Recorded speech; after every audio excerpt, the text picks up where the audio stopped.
Praise the Lord brothers and sister. இன்றைக்கி நம்ம டே 49ல் அதிகாரம் 6 to 9 எதுலன்னா யோசுவாவில் பார்க்க போகிறோம்.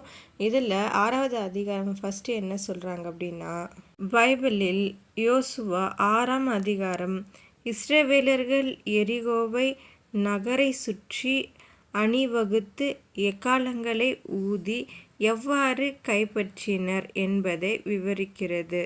இந்த அதிகாரத்தில் இஸ்ரவேல் மக்கள் எரிகோவை எப்படி கைப்பற்றினர் என்பதை விவரிக்கிறது தான் இந்த அதிகாரம். அடுத்தபடியாக அதிகாரம் 7 இதில் ஆயியில் இஸ்ரவேலர்கள் தோற்கடிக்கப்பட்டதையும் மற்றும் கர்த்தரிடம் இருந்து திருடியதற்காக ஆகானுக்கு கிடைத்த தண்டனையையும் விவரிக்கிறது. இதில் ஆகானுக்கு கிடைத்த தண்டனையை பற்றி விவரிக்கிறாங்க. அடுத்தபடியாக நம்ம பார்க்க போகிறது 8வது அதிகாரம். இதில் வெற்றியை பற்றி சொல்லியிருக்காங்க.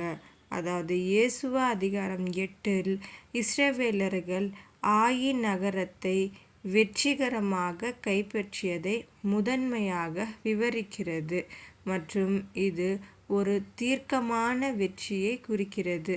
அடுத்ததாக யோசுவா 9ஆம் அதிகாரத்தில் கிபியோனியர்கள் தூர தேசத்திலிருந்து வந்தவர்கள் போல் நடித்து இஸ்ரவேலர்களை ஏமாற்றி யோசுவாவையும் இஸ்ரவேலர்களையும் ஏமாற்றி அவர்களுடன் ஒரு உடன்படிக்கை செய்கிறார்கள்.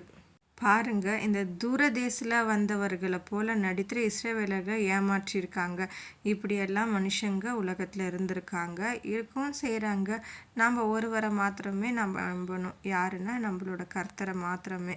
அடுத்ததாக நம்ம டே 50ல் இந்த 10வது அதிகாரம்லேருந்து 13வது அதிகாரம் இந்த யோசுவாவில் பார்த்துடலாம்.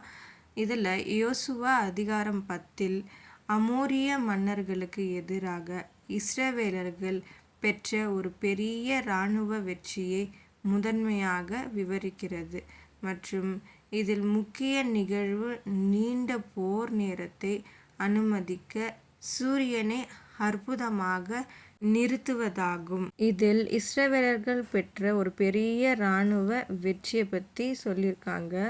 அடுத்தபடியாக அதிகாரம் 11 இதில் யோசுவாவும் அவருடைய படையும் வடக்கு கானானிய ராஜாக்களை தோற்கடித்து மற்றும் தேசத்தை கைப்பற்றுகிறார்கள்.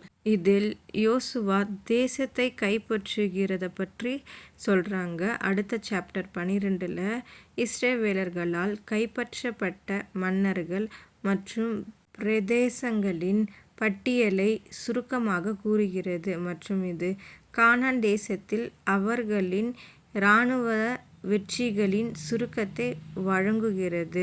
இதில் இஸ்ரவேலர்களால் கைப்பற்றப்பட்ட மன்னர்கள் மற்றும் பிரதேசங்கள் பட்டியலை சொல்லியிருக்காங்க. அடுத்தது 13வது அதிகாரத்தில் இஸ்ரவேல் கோத்திரங்களால் இன்னும் சுதந்தரிக்கப்பட வேண்டிய மீதமுள்ள நிலத்தை பிரிப்பதில் முதன்மையாக கவனம் செலுத்துகிறது மற்றும் அவர்கள் உடன்மையாக்க வேண்டிய எல்லைகள் மற்றும் பிரதேசங்களை விவரிக்கிறது.